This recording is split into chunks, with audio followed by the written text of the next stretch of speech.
Hello students, देखो भाई next topic हमारा है मैग्नेटिज्म के अंदर।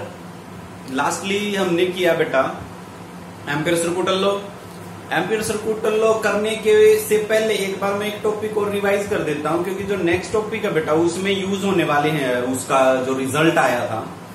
एक बार याद करो आप, पीछे जब हमने किया था मैग्नेटिक फील्ड के अंदर हमने एक चार्ज पार्टिकल को छोड़ा। चार्ज पार्टिकल को छोड़ा तो हमारा जो उस चार्ज पार्टिकल के ऊपर मैग्नेटिक फील्ड ने फोर्स लगाया, वो क्या फॉर्मूला आया था? F is equal to Q V V sine theta, ये आया था। वेरी गुड, काफी बच्चों को ध्यान है। जब हमने कोई कंडक्टर छोड़ा, यानी कि कोई कंडक्टिंग रोड वायर हमने मैग्नेटिक फील्ड के बीच में छोड़ा या वहां पे दिया, हमने मैग्नेटिक फील्ड के प्रेजेंट में रखा, तो उसके ऊपर फोर्स का फॉर्मूला क्या आया था? F is equal to I, वहां पे लेंथ कंसीडर हो गई थी बेटा, I L B sine theta. क्या आ गया था? I L B sine theta. अब जो नेक्स्ट टॉपिक अब हम बढ़ेंगे, उस नेक्स्ट टॉपिक में फिर इन रिजल्ट्स का यूज हो जाएगा कहीं ना कहीं, बायोट-सेवर्ट्स लॉ। तो पीछे वाले टॉपिक्स बेटा एक बार आप क्लियर करें। पीछे वाले टॉपिक्स क्लियर होने के बाद अब जो ये लेक्चर है, ये लेक्चर आप अटेंड जरूर करें, क्योंकि बहुत इंपॉर्टेंट टॉपिक है और सीबीएसई में और कंपटीशन एग्जाम्स में क्वेश्चन जरूर आएगा यहां से। ये दो टॉपिक्स करवाऊंगा मैं।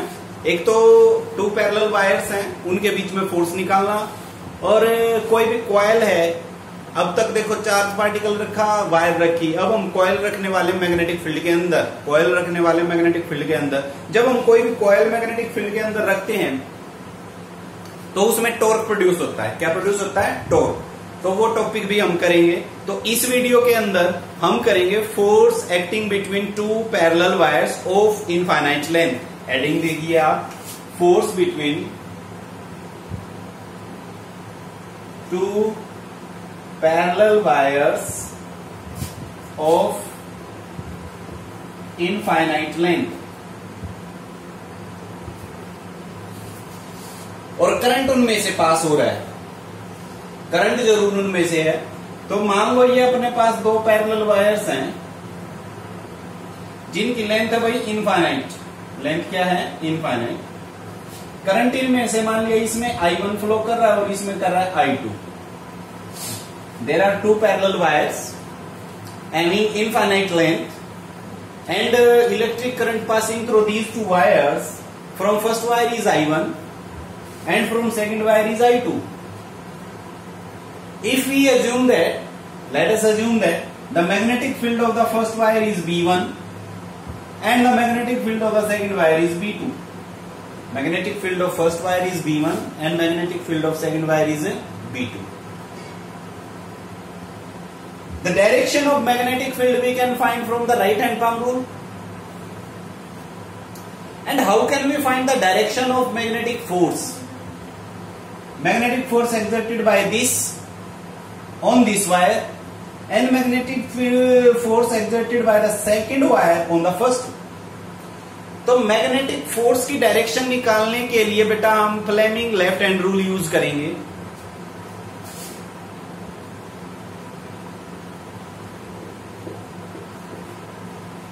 फ्लेमिंग लेफ्ट हैंड रूल क्या कहता है? सुन लो एक बार।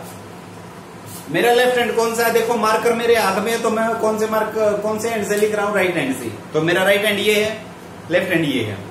अब लेफ्ट हैंड रूल क्या कहता है कि आप इस तरीके से थंब को, फर्स्ट फिंगर को और मिडिल फिंगर को एडजस्ट कीजिए कि इनके बीच में 90 डिग्री एंगल बन जाए। क्या बन जाए? 90 डिग्री एंगल। ये देखो क्लियर हो रहा है, यहां पे 90 है, यहां 90 है और इन दोनों के बीच में 90 है। तो जो ये फर्स्ट फिंगर है, first finger along the magnetic field, first finger along the magnetic field, middle finger along the direction of current, then thumb gives the direction of force, then thumb gives the direction of force. Clear होगी बेटा? First finger, this is middle finger,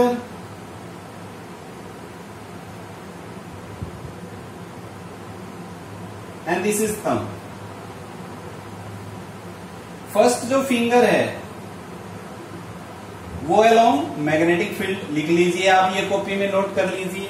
middle finger है जो वो along the direction of current, और thumb है जो वो force की डायरेक्शन देगा। First finger,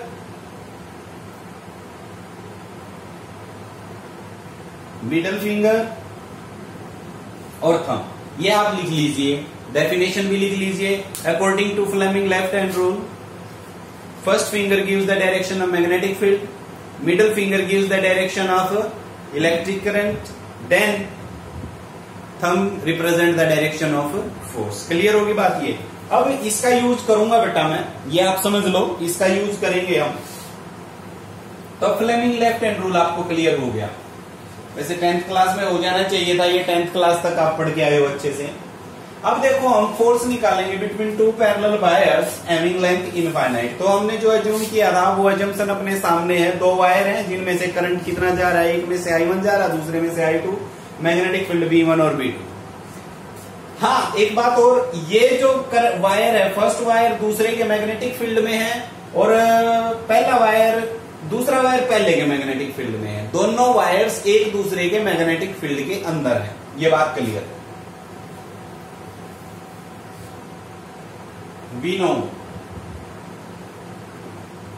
magnetic field due to a straight wire of length infinite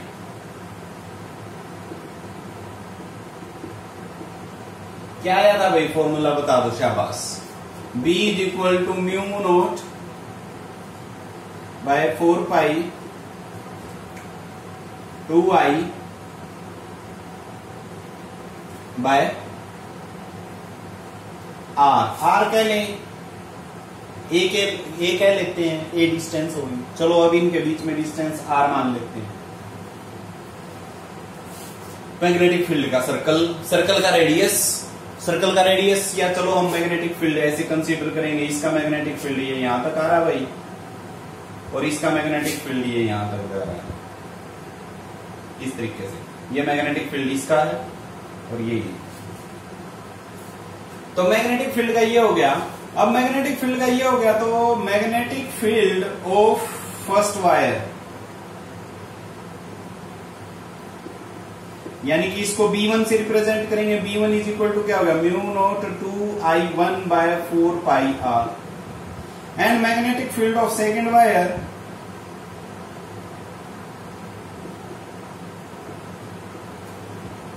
B2 is equal to mu naught 2I2 by 4 pi.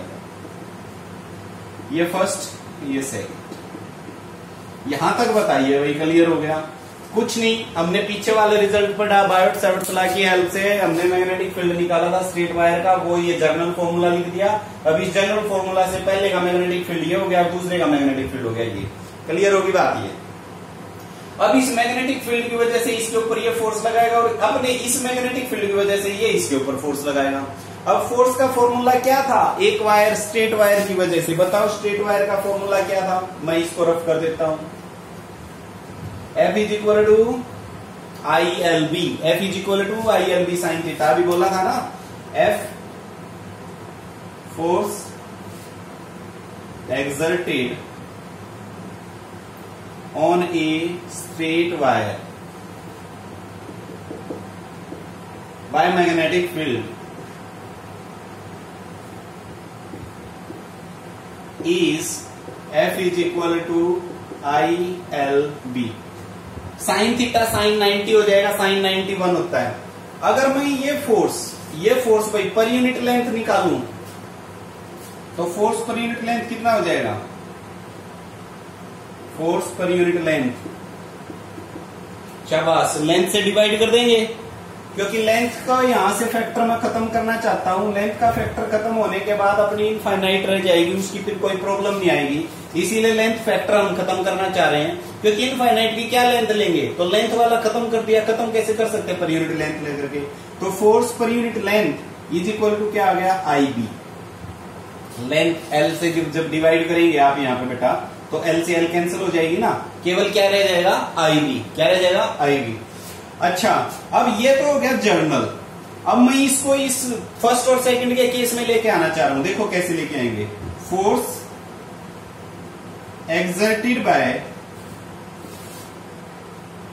first wire on second। कौन apply कर रहा है? फर्स्ट अप्लाई कर रहा है किसके ऊपर? सेकंड के ऊपर।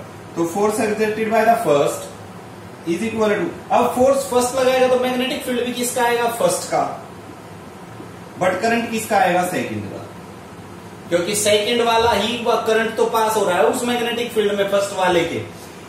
क्लियर होगी? यानी कि अब F1 इज इक्वल टू क्या होगा? B1 into I2। Force exerted by first wire on second. अब सेकंड फर्स्ट पे लगाएगा तो चेंज कर देंगे, F2 is equal to B2 into क्या आ जाएगा? I1। क्लियर होगी? तो F1 is equal to B1 I1। तो यहां पे मैं लिख रहा हूं, चलो मैं एक बार इधर रफ कर देता हूं, आपने नोट कर लिया होगा बेटा। फोर्स का लिए अब देखो, ये फोर्स का फॉर्मूला क्या हो जाएगा? F1 is equal to B1 की वैल्यू रख रहा हूं मैं। B1 की वैल्यू आपने निकाली थी फर्स्ट इक्वेशन में, म्यू नॉट बाय 4 पाई 2 I1 बाय R और इंटू क्या है ये? I2। ये होगी भाई थर्ड इक्वेशन। पर ध्यान रहे थर्ड इक्वेशन में है क्या? Force exerted by first wire on second. Good. अब उल्टा करो, force exerted by second on first.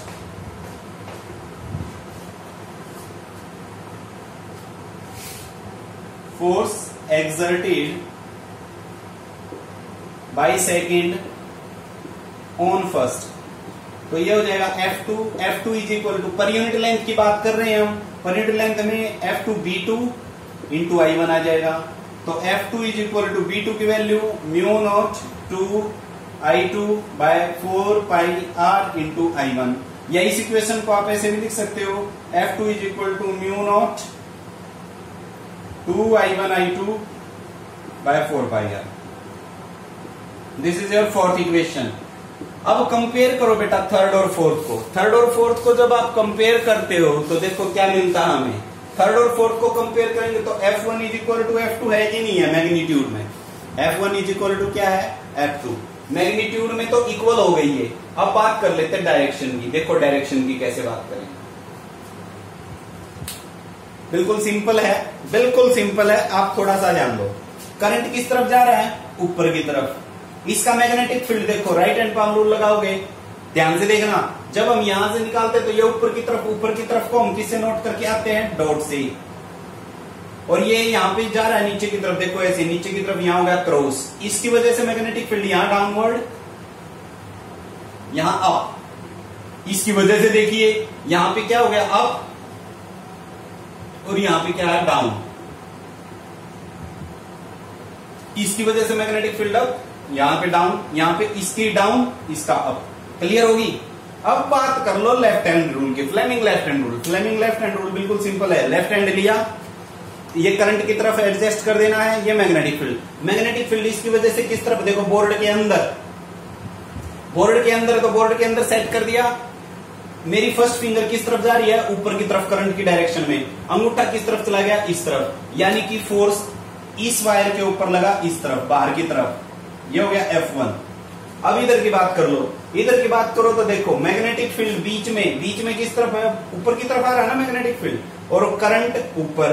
तो देखो बाहर की तरफ आ रहा है, तो मैं आपकी तरफ करूंगा, कैमरे की तरफ हो गया मैग्नेटिक फील्ड बाहर की तरफ, करंट ऊपर की तरफ, और अंगूठा किस तरफ जा रहा है? अंगूठा जा रहा है राइट हैंड साइड की तरफ। ये हो गया F2। बिल्कुल बेटा सिंपल है। मैं एक बार और बता रहा हूं कैसे अप्लाई कर रहा हूं मैं इस पे। जो ये वायर है, वायर ऊपर की तरफ जा रहा है, यानी कि करंट ऊपर की तरफ, करंट कर दिया ऊपर की तरफ, देखो ये गई। और मैग्नेटिक फील्ड किस तरफ है? बोर्ड के अंदर की तरफ, यानी कि बोर्ड के अंदर की तरफ ये कर दिया। और अंगूठा किस तरफ चला गया? इस तरफ। अंगूठा लेफ्ट हैंड की तरफ चला गया।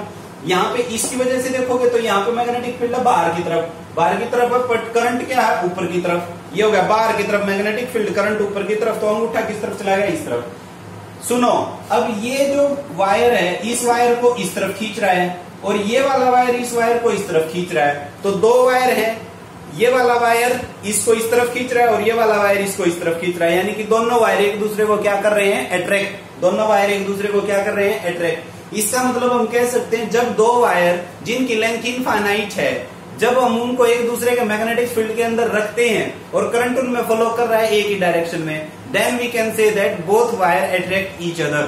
क्लियर होगी? I repeat again, when two parallel wires of length infinite adjust in such a way that one is present into the magnetic field of another and electric current passing through them, then we can say that both wire attract each other with the same force.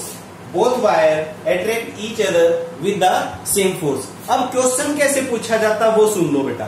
Question ये पूछा जाएगा, how can we say that two infinite parallel wires having current in the same direction attract each other? तो आपने proof कर देना है ये। Clear होगी बात? ये किसका यूज करके? फ्लेमिंग लेफ्ट हैंड रूल का यूज करके। डन। तो अब दूसरा क्वेश्चन ये पूछा जाता है कि अपने पास भाई दो वायर हैं, पैरेलल वायर हैं। अब उनके बीच में उनका अंदर जो करंट है वो करंट अपोजिट डायरेक्शन में है। करंट क्या है? अपोजिट डायरेक्शन में कर देगा। करंट अपोजिट डायरेक्शन में करने का क्या डिफरेंस हो जाएगा भाई? क्या देखो चेंज हो जाएगा। अब करंट एक तो ऊपर की तरफ कर दिया और एक में करंट है नीचे की तरफ।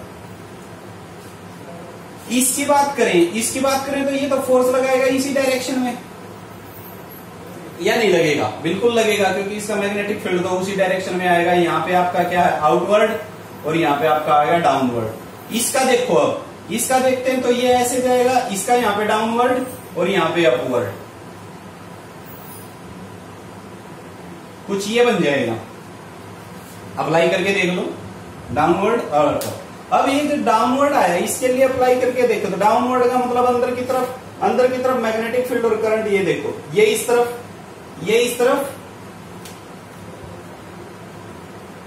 इसका देखो ये मैग्नेटिक फील्ड हो गया, नहीं सॉरी, मैग्नेटिक फील्ड अंदर की तरफ, करंट इस तरफ, और ये देखो थंब किस तरफ जा रहा है? उस तरफ।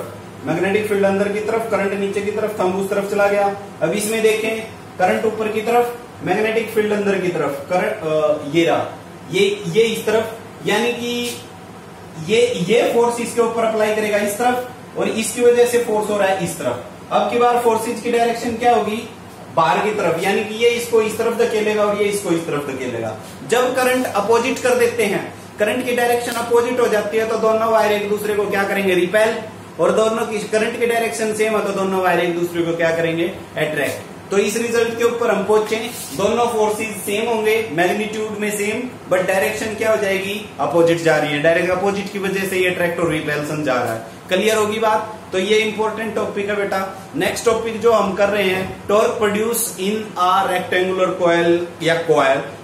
Torque produce in rectangular coil आपका नेक्स्ट पार्ट में बना रहा हूं मैं वीडियो, आप उसको भी देखें और इसको अच्छे से समझें। Thank you, have a nice day.